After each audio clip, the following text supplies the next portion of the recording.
Hey everybody, it's Ron from Ron's Basement. Thank you for joining me today. I have a quick video for you about the strong dollar. I hear these arguments about how the strong dollar is going to, suppress the price of gold and silver. And I watched a video last night where a gentleman, I don't know, the way he explained it and the way I understand it, I thought he just did a great job of giving a good explanation about this strong dollar thing. And one of the things he said was a strong dollar relative to what? If you compare, the DXY index, that's comparing the dollar to the euro or the dollar to the yen or the dollar, a basket of other currencies.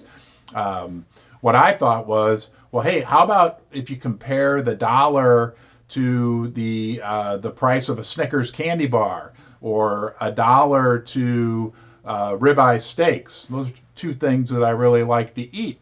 Or $1 to a gallon of gas, or $1 to shelter, real estate prices. When you do that, the dollar's not so strong. But when you compare it to other crappy currencies that are also,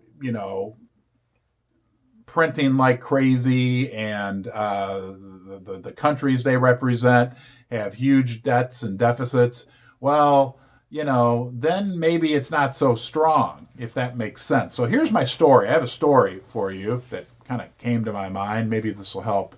I thought there's 4 central bankers sitting on the 83rd floor of a building, skyscraper, and a fire breaks out on a lower floors. And it's slowly making its way up. And maybe that fire is kind of like the national debt of these countries and the money printing that's going on. And as it gets closer and closer, these 4 central bankers are looking at each other like, what are we going to do? What are we going to do? So finally they all jump, okay? They jump. They grab whatever they can to slow their descent.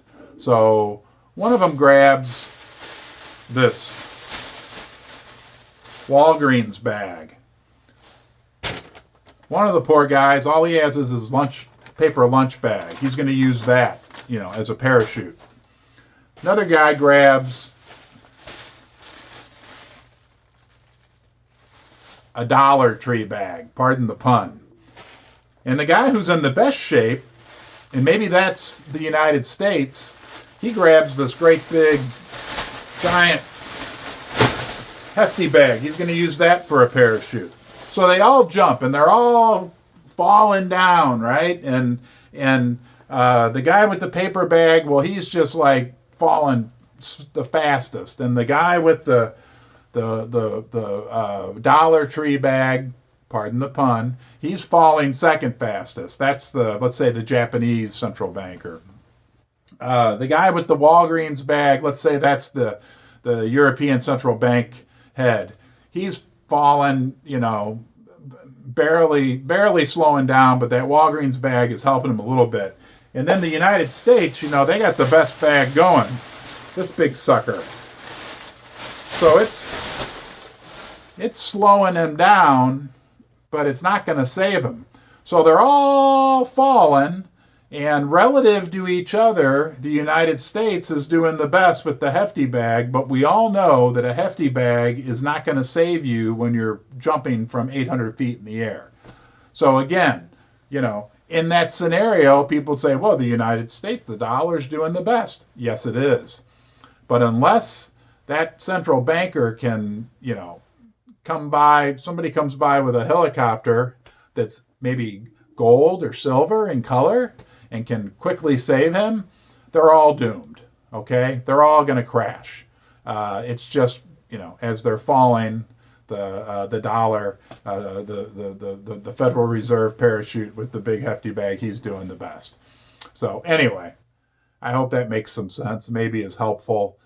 You can compare the dollar to a lot of different things, and if you compare it to other crappy currencies, sure, maybe it looks the best. But if you compare it to real things like the price of oil, Snickers bars, ribeyes, McDonald's, you name it, maybe it's not in such great shape. eventually that will be reflected more accurately in the value of silver and gold. Hey, thanks for watching. I hope everybody's doing well. Oh, in the video I watched last night that I really enjoyed, this guy's smart. And if you're watching my videos, you're smart too. Rebel Capitalist. All right, have a great day, and we'll talk to you soon.